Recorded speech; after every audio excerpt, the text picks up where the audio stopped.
الحمد لله حمدا كثيرا طيبا مباركا فيه، والصلاة والسلام على سيد الأنبياء والمرسلين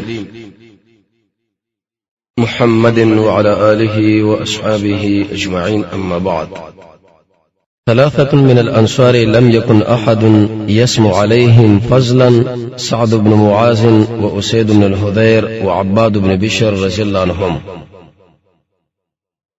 نن د جناب نبی کریم علیه الصلاۃ والسلام په ملګرو کې یو بل عجیب مجاهد او عجیب قربانی والا انسان عباد ابن بشر رضی الله تعالی عنہ داغه مختصر سیرت تشریحی. ام المؤمنین عائشہ رضی الله عنها فرمایي وې درې کسان په انصار کې دي چې بل هیڅوک په دوی باندې په فضل کې نشي وشته دي. کم کمال چې دوی الله عز وجل ورکړي دی ورکړي. یو بکی سعد ابن معاذ دے، بل بکی اسید دے، او بل بکی عباد. عباد ابن بشر هغه انسان دی چې د مخ رڼا والو او د قشن پړقیدون کې انسان دی په تاریخ د اسلام کې. کته چیرته بل فرض او تقدیر د ټولو بندگانو په دیمنس کې ودرېږي او انتخابو کې نو د عباد ابن بشر یو درې صفاتونه بداوالي چې اوچت متقی، بے ځای خبرې نه کول، د جبه کنټرول، کوم ځای کې رب العالمین خپکیږي التزام نه رسول، چې په کوم ځای کې خوشاليږي التزام رسول، عمل کول په داسې طریقه باندې چې الله رد نه کړي، تمه به ساتل چې الله به قبول کړي. د ټولو مسلمانانو وقار په ځړ کې لرلو چې کله به تی ګناه وشو په دوام نه کوو، چې کله به نیکی وشو په دوکه کېدلو نه، د قران او سنت امتثال به کولو، په کوم شی باندې چې رب العالمین خپکیدو د غیظ نه ځان ساتلو، یا په بل تعبیر باندې چې رب العالمین د ذات سره محبت او دغه د بندګۍ لبیک ویل. حکم انسانان به چې رب العالمین بندګۍ به کوله دا به دغه سره بده کې شریک واقع کېدو چې زه د الله بندګۍ وکم، هغه لپاره به هغه شی انتخابو چې میزان لغوښتلو، د طاغوت څخه رد کو، حرام نه ځان ساتلو، هر وخت به ذکر د رب العالمین کولو. دغه سره ډیر انتهایی پاک انسانو، حرام خوري نه ځان ساتونکو او د تهجد ډیر پابند سړي. مخکې موږ دا ویلو چې انسان تهجد کوي، د قیلولې اهتمام وکړي، خاص کر وختي به ودکېږي، د سورې کهف د رسنی آیتونه بلولي، د ګنا نه بزان ساتي، د دنیا په کارونو کې بزان ډېر ستړي کینا، د ډېر خوراک او څښاک نه بزان ساتي، د مسلمانانو سره به کینه نه ساتي، د آخرت سوچ. هغه آیتونه او احادیث ګوره چې کوم د قیام الليل مبارک راغلي دي، د سلف تاریخ ګوره، دعا د رب العالمین نه غواړه، مجاهده کوه په ځامن مالی جرمانه، یعنی متقی داو، پاک داو، د شپې قیام الليل والا داو. ولې په بل طرف باندې کتاب چرته عباد ابن بشر انتخاب کې چې د قهرمانانو په دیمنس کې ولاړ نو دا د څو بهادر انسانو چې دفاع کوونکي د خپل ځان او د ملګرو نه، کله چې به تور مثال جګړه به شروع کیده، دا بل جګړې د منځ ځان ورغورځو، مقصد به کې صرف علی کلمت الله. دا ولې ځکه صاحب د مشکات حدیث راوړي کتاب العلم کې پروید دا بهاره سره باندې رسول الله صلی الله علیه وسلم فرمایي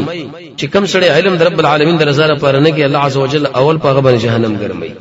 دا ټول کارونه د الله د دې په خاطر کول. لیکن کتاب چرته عباد ابن بشر کتو چې د حکمران دی،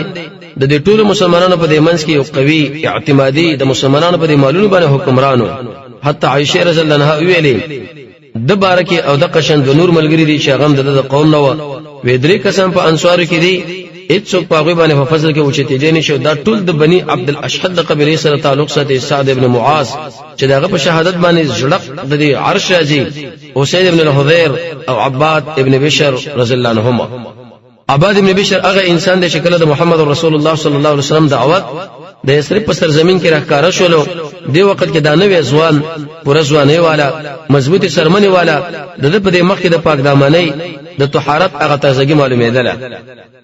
کارونه به شکل د کول، تا به دا ګمان کو چې د عقل رب العالمین د ورکړې لکه څنګه چې په خواني سپینګورو لري، په دې وخت کې دا لا د 15 کلونه تیر شوی نه دی. په وخت د اوقاتو کې الله عز وجل په خپل حکمت باندې مصعب بن عمر د محمد رسول الله په امر باندې د مکی د سرزمین نه د مدینه په طرف باندې دایي په صفات ورولې و. یو نوجوان سړی وی په دې وخت کې عباد ابن بشر مشرفاله راغی، زر زر د دواړو په مابین کې الله عزوجل د زړونو کې جوړواله راوسو د ایمان پر روابطو او د یو بل سره د شي نږدې پاتې شول چې نیک اخلاق د یو ملګری بل چې نقل شو او د هغه دله یعنی دواړو د یو بل نه په دې اخلاقو کې انفعالي ماده واقصله لبیک ورته ویلو دا خبره اومنه اې دی وجنه علماء دا خبره ذکر کړي چې مصعب ابن عمر د نبی کریم علیه الصلاه والسلام اولنې داعی ځکه د رسول الله صلی الله علیه وسلم بعادت مبارک دو چې د بلېګل د قران ولا لکه مصعب ابن عمر خالد ابن ولید ابو عبیده ابن جراح عباد ابن بشر ابو بکر صدیق عمر ابن الخطاب اسید ابن حذیر سعد ابن معاذ یو پکې داو یو ورځ مصعب له وګ کې خودو هغه په قران لوسو په داسې आवाज باندې چې ډېر انتهایی قیمتي او ډېر انتهایی مزیدار او داسې کله حنجره الله عزوجل ورکړې واجب عجیب आवाज استون کې تاثیرناکا نو په دې وخت کې د عباد ابن بشر رب العالمین د کلام سره انتهایی عجیب محبت شروع شو دې قران دا محبت د زړه په دې پرنه وته او مرحبا ورته ویلې دې وجنه الله عزوجل د دې مزاج برابر کې شپه ورځ په د قران سره تعلق او وخت بلوستو د شپې بلوستو د ورځې بلوستو په سفر کې بلوستو په هغه وخت کې چې ډیره او د بلوستو حتی د صحابه په دې مابین کې دا مشهور شو په خبره باندې چې دا امام دی وصدیق القرآن او د قران کریم په دوستانو کې اوچت دوست جناب نبی کریم علیه الصلاه والسلام یو شپه تهجد کوله د عائشہ رضی الله عنها په کور کې دغه د کوټه مسجد نبوي سره بالکل نږدې و د عباد ابن بشر आवाज واورید چې قران رسول ډیر مزیدار خوندور आवाज باندې تابه د شي ګمان کوله کچین چې جبرئیل بالکل د په ځړ باندې قبضه والی او دغه قران په ځړ کې وردن نه کړی نبی کریم علیه السلام عائشہ ویلې دا د عباد ابن بشر आवाज نه دی هغه ویل نعم یا رسول الله بالکل د عباد ابن بشر आवाज دی رسول الله صلی الله علیه وسلم واجب خبره دی وخت کې وکړه اللهم اغفر له یلا عباد ابن بشر لتبخنه وکړه د رسول الله دعا هغه مخمخه قبليږي عباد ابن بشر د محمد رسول الله صلی الله علیه وسلم سره ټول غزواتو کې مشرک شوی دی او کم ځای کې بچ د جګړه کوله یو خصوصي نوم ویلارو یو پای کې داو چې کله جناب نبی کریم علیه الصلاه والسلام د ذات الرکاع د غزان را وګرځي د ذات الرکاع ورته په دې مناسبت باندې وایي چې یو خدای اغزمه کې سرزمین مختلف رنگونو والاو دویم د جناب نبی کریم علیه السلام جنډه مختلفو بیرغونو نه جوړوال دریم صحابه کرام دومره تکلیف سره مخامخ شول چې نوکانې پرې واته ټوټې را واقسته خپل ګوتې ور باندې وتړلې رسول الله صلی الله علیه وسلم ملګرو له ویلي چې په دې درکه خارشه تر څو پر د شپه پوره کو لیکن په دې وخت کې د مشرکینو کې د شو مشرکو چې مسلمانانو د هغه قسم ځان سره راوستي و د غنیمت په صفت باندې روانه کړي و خاوند نشته خو چې کله خاوند کور لراغي چې ګور اسما زنانه په دې کور کې نشته قسم وکي بالله والعزى چې زه بخمخه د محمد او د غره ملګرو په ځان رسوم یا به د خپل کزر واپس کوم او کني خپل ځان ور باندې وژن چې زما د وینې تویش نږدې نه چې مسلمانان په دې وخت کې خپل وکان چوکي او په دې درکه د رسول الله د امر موافق دا خوارشي جناب نبی کریم علیه السلام ویل چې نن شپه زموږ پیره څوک کی دا پیاده تیرو د شډیر ملګری یو بخمخه پیره کوي سنت طریقه دا عباد ابن بشر او عمار ابن یاسر د دوړو دا خبره وکړه چې یا رسول الله مونږ تابعداریو نبی کریم صلی الله علیه وسلم د دوړو مابین کې ملګرتوب هم راوستیو کله چې مهاجر لاړ مدینه منوره له یو مهاجر او بل انصاری وی چې کوم وخت کې دا هو دواړه هو ته دي درې دی خلیلا عباد ابن بشر د خپل ملګری لوري عماد ابن یاسر لا وی کم یو اسد شپکه ته غواړي چې خوب کې اول کې چې زو دشم او که اخر کې چې تو دشي عمار رضی الله تعالی عنہ ورته ویلي وی زه غواړم چې د شپې په اول کې ودشم ډډه واله په دې حال کې چې دنه رسې ډېر لري نو نشدیو شپه چې کله پاکه شو او د قشن ولګېدل ټول انسانانو رخصت کړه نو په دې وخت کې د استوري ونی بوټي تسبیح رب العالمین شروع کړه عظمت رب العالمین شروع کو نو عباد ابن بشر اذا دا نفس مبارک رب العالمین د عبادت لپاره اوچت زړی ویل چې اوس قران راوالم پای کې تلاوت وکما او کله چې قرآن درستلو د مانځ په حالت کې ډېر مزیدار وې دی وخت کې د خپل منځ راجمه کې د قشن د قرآن کریم سره د قبله په طرف باندې ودرېدو په دې مانځ کې ور داخل شو سورې کهف له سلو په ډېر یو پاک په ډېر یو مزیدار اثرناک आवाज باندې وې چې کوم وخت کې دا د چمکدار صورت لور نه وته دا به دا ګمان کوله کڅن چې وسړې د درې په دې منځ کې ور پریوزي او اغلمبو وهي او د قشن د قرآن کریم په دې مرغلور کې ځان ور ډوب کې نو امق سړې چې هغه د صحابه ځان سره د غنیمت په صفت راوستي و دا صحابي چې کله ولید خپل قدم له تیزواله ورکه راغی عباد ابن بشر دلیل یې ولیدو چې دا درې په خپل کې ولاړ دی نو وی پیژندل چې محمد او د ملګری درې کې دنه پراته دي او دا د قوم لپاره څوکیدار دی خپل غشې دا لندې کې ورتیر کې او د غیزنې گزار ور باندې وکي په دقه سینه باندې وښتو عباد ابن بشر شکل ولګي دوی دا غشر واستو واقصو ایسه بار وګرځولو غشر نه وتل یو تکلیف او به استلبل تکلیف لیکن دا بهم په دقه چپو باندې د قران کریم بری تلاوت کې لګیره په خپل منځ کې دا وردوبو هغه سړي بل گزار باندې وکي په مکه ځای باندې ودا غشه د ځان نوې سو بار وګرځول دریم غشه باندې گزار وکي چې کله دا دریم غشه دلړې کولو و په دې وخت کې دا کینستو نږدې خپل ملګری لا او غیره اوچت کې ورته ویلې ار اوچت شه زه د زخم کمزور کړم مدردل نشم سړي چې کوم وخت دا ولیدلو چې د بل ملګری په دې ځای کې هغه اوچتېږي په سپک کې او دشمن و تختیدو و نږدې و د عمار ابن یاسر د خپل دسترګو نظر چې عباد ابن بشر له وکاته ویني را روان دي اې په دې سینه باندې ټوپونه وهي ورته ویل چې یا سبحان الله ولې زنه راوچته ولم په اول گزار باندې چې کړه تور باندې ولګېدې عباد ابن بشر ورته ویلې وېزه په دې صورت کوم چې هغه ملستو خوښ مینه غاڼه چې هغه قطع کم تر دې پر جزا ورنه فارغ شم زماره پر رب العالمین باندې قسم کړه یاره په ما باندې نه وي چې د محمد رسول الله هغه پیغمبر بس کندم شي هغه چې په کوم ځای باندې زه مقرر کړی ما د دې وجنه ما به د خپل امنځم سي جاری ساتلې دا مې قطع کړی نه وي دلیل لري چې قران کریم عجيبه اثر په باندې کړو مخکې موږ یو درس کې ویلو د قران اثر چې په انسان باندې راځي د غیر لپاره تقریبا یوشل امور دي اول سړی به د الله د رضا په نیت باندې کینی دویم سړی به د تقوا په نیت باندې کینی دریم د قران کریم عظمت په بزړه کې لري سرورم د رب العالمین عظمت په بزړه کې لري پنځم خواهش پرستی به پرې دی شپږم دنیا پرستی به پرې دی وم قوي ایمان به پته کی اتم زړه به ډیر انتهایی پاکي نهم یو مضبوط عزم بلري لسم یقین بور باندې لري یو لسم صبر بور باندې کوي دولسم د هر قسمه ګنا نه بزان ساتي دیر لسم د تکبر نه بزان ساتي څوار لسم د بدعت نه بزان ساتي ان لسم د کمزوري ایمان نه بزان ساتي شپږلسم د دنیا پرستی نه بزان ساتي ولسم د خواهش پرستی نه بزان ساتي اتلسم تحقیق بکایي نلسم ارزه کې به عقل پیش کینا او شلمه د یو چا په خبر باندې چې ته عمل کوي نو مخکې وداغه مستدل معلومای دیم اېدا په دې واقع کې دا معلومه شو چې وینه د انسان نه وته او د شور باندې ماتيږي نه دغه دوه قول علماء لیکلي دي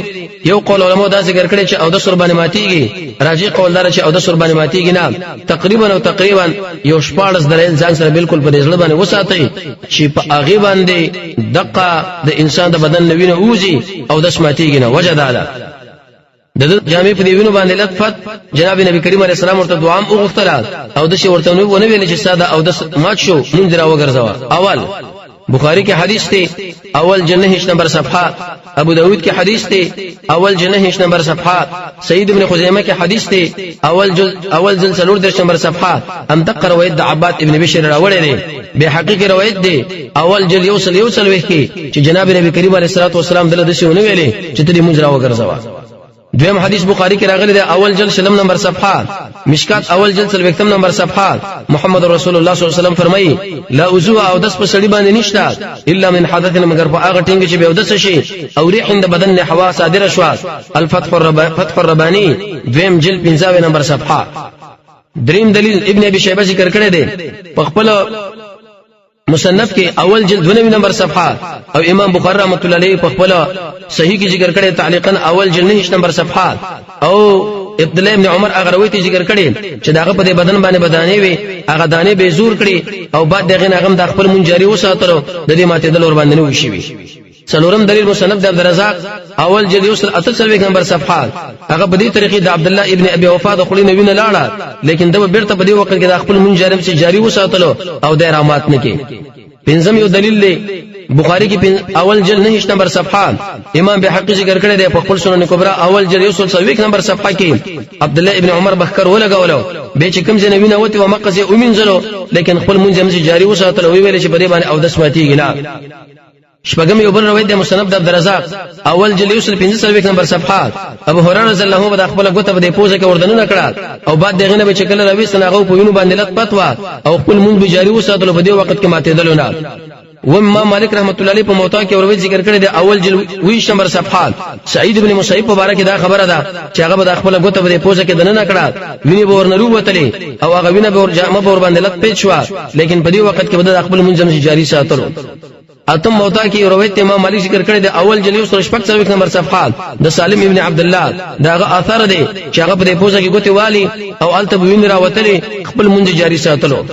نه هم یو روایت ذکر کړی دی مصنف د عبدالرزاق اول جلد 155 نمبر صفحه امید الطویل فرمایي ما د سعید بن جبیر نه پوښتنه وکړه چې زما په مخ باندې دانه ده دا چې کله زما ته کوم په دې وخت کې ما باندې او دشتري کې نشته سعید بن جبیر رضی الله تعالی عنهما ویلي د عائشہ رضی الله عنها شاګرده چې لا وضوء علیک پتا باندې اس او دس نشته لسم سنن کبرا کې روایت ته اول جلد 220 نمبر صفحه چې جناب نبی کریم علیه الصلاه والسلام کر ولګو چې کم ځای کې کر لګول او مقزه ومنځلو او دسونه کې ایولسم شیخ الاسلام ابن تیمیه رحمه الله مجموع الفتاوا اول جلد 230 نمبر صفحه کې فرمایي چې کله د سړي د بدن نوینه اوتله او د سر باندې واجب نه دی خو لیکن مستحب خبره ده کدی چرته کوي کولای شي دولسم شیخ عثیمین ابن هغه په خپل فتاوا کې لیکلي دي څلورم جلد 9 نمبر صفحه چې کله انسان د بدن نوینه اوته وی او د سر باندې ماتيږي نه بلکې کچرته وکړه دا مستحب ده درلسمه امام شوکانی رحمه الله نه ولاتار کې روایت ذکر کړی دی اول جلد 214 نمبر صفحه چې هر هغه وینا من غیر السبیلین وی د مخ کې ورسره لار نه او دا د انسان د بدن نه وته وی په دې وخت کې او د سر باندې نشته بلکې د ویل چې ان الاصل الطهاره اصل په دې کې چې دغه پاکواله دی کم سره چې داور دی خبره کې چې او د سپه مات دی دا داوا شو دلیل غوړي دی خلکو سره دلیل نشته سوار لسم المحدث الكبير امام محمد ناصر الدين الباني شیخ په ضعیفه کې روایت ذکر کړی دی اول جلد 303 نمبر صفحات او تمام المنه کې چې دا په دې فقه سنت شیخ سابق صاحب باندې لیکل کړی دی 250 نمبر صفحه باندې وی ویلي چې کله د انسان د بدن نوینه اوته په دې وخت کې په دې باندې او داس بهشته دی نه پنځه امام بخاری رحمۃ اللہ علیہ په دې باندې باب ذکر کړی دی اول جلد 203 نمبر صفحه چې باب من باب ثابت دی په بیان د هغه چا چې د سړي د بدن نکله وینه اوزي په دې وخت کې او د سر باندې نشته الا من المخرجين کله مخ کې ورسلار نه اوته به جدا خبره ده شپارسم امام نووي رحمه الله په شرح مهذب دویم جلد 15 نمبر صفحه کې اثر د عبد الله ابن عمر عبد الله ابن عباس عبد الله ابن ابي اوفا جابر ابو هريره ام المؤمنين عائشه رضي الله عنها سعيد ابن مسيب سالم ابن عبد الله ابن عمر او د قاسم ابن محمد طاووس عطاء مكحوله ربيعه مالک ابو ثوره داود ظاهری د ټول ذکر کړی دی او به امام بغوی رحمه الله فرمایي چې هاذا قول اکثر الصحابه وداد محمد رسول الله صلی الله علیه وسلم د ملګرو اکثره قولم دادي وکچرته دا خبره نه وي چې جناب نبی کریم علیه الصلاه والسلام زه په کوم ځای باندې امیر مقرر کړم هغه به ګډوډ شو ایسته به دغه حفاظت ونشي ما د خپل منځم جاری ساتو خو چې کله د جګړې دې مرتدینو سره ګرم شوي د ابوبکر صدیق رضی الله په دې وخت کې ابوبکر صدیق رضی الله یو فوج تیار کې مضبوط فوج مقصد به کېداو چې مسلمه الکذاب د فتنه منځلور شي او مرتدین ذلیل شي هغه خلک چې هغه دوی کومه کې کړي دي او بیرته داخله د اسلام د چتر او خیمه لړه داخل شي عباد ابن بشر به هغه انسانو چې د دې ګروپ په سب کې ټولو نمخ کې اولنې سړیو عباد ابن بشر چې کله منځ جګړې وکړو دا په دې طریقه باندې چې مسلمانانو لبدې کې ترقی نشو ورکې دی وجه دا و چې انصار به مهاجر له شي سپارو مهاجر به انصار له سپارلو نو دی وخت کې د په دې سینه کې یو قسم د درد او غم راغی او بعضی خبرې دي چې ورته چې یو بل له ابتدا کار او قبل له وته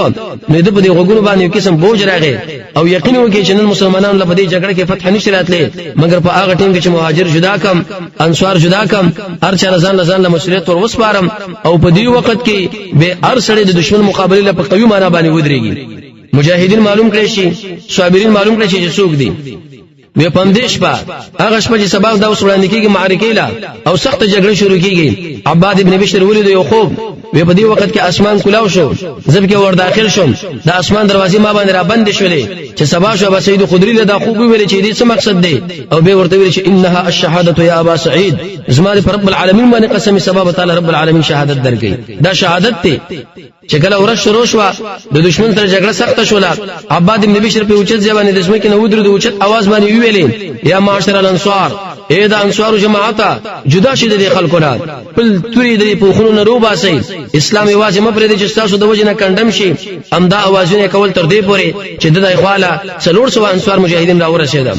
دغه په دغه کې ثابت ابن قیس رضی الله تعالی عنہ براء ابن مالک رضی الله تعالی عنہ ابو دجانه چې محمد رسول الله دا غتوري والا رضی الله تعالی عنہ عباد ابن بشر د ټولو مخ کې شو دا ملګری دشمن په طرف باندې وړاندې کړه سپونه پر خپل تور باندې ماتوله او د مرګون له خپل سینې وړاندې کوله تر دې پورې چې مسلمه الکذاب هغه دبدبه ماته شو څومره کسان چې دغه سره حدیقه الموت له وتښتیدل او په دې وخت کې چې کله دا مجاهدین ور داخليږي عباد ابن بشر رضی الله تعالی عنہ شهید شو په دې خپل وینو باندې لټ پتو وې دومره ضربې د توري دومره ضربې د نيزو دومره ضربې د غش په لګېدلې وي چې اچا نه پیژند تر دې پورې علامه د په بدن کې وا ملګرو ویل چې دا عباد ابن بشر رضی الله تعالی عنہ دی زید تحقیق الاصابه دویم جلد 233 نمبر صفحه الاسعاف ابن عبد البر دویم جلد 352 نمبر صفحه تاریخ د اسلام د امام زاهبی اول جلد 300 نمبر صفحه تهذیب التهذیب پنځم جلد 9 نمبر صفحه الطبقات الكبرى د ابن سعد دریم جلد 340 نمبر صفحه المحبر في التاريخ 202 نمبر صفحه سیر اعلام النبلاء اول جلد 243 نمبر صفحه حیات الصحابه اول جلد 214 نمبر صفحه د دې عباد ابن بشر به تفصیلی مسله ذکر کړی شوی دا الله رب العزت دا جنت الفردوس داخل کی او موږ تاسو د الله رب العزت د صحابه کرام صحیح تابعداري نصیب کی وصلی الله تعالی علی خیر خلقه محمد و آله و اصحابه اجمعین برحمتک یا ارحم الراحمین.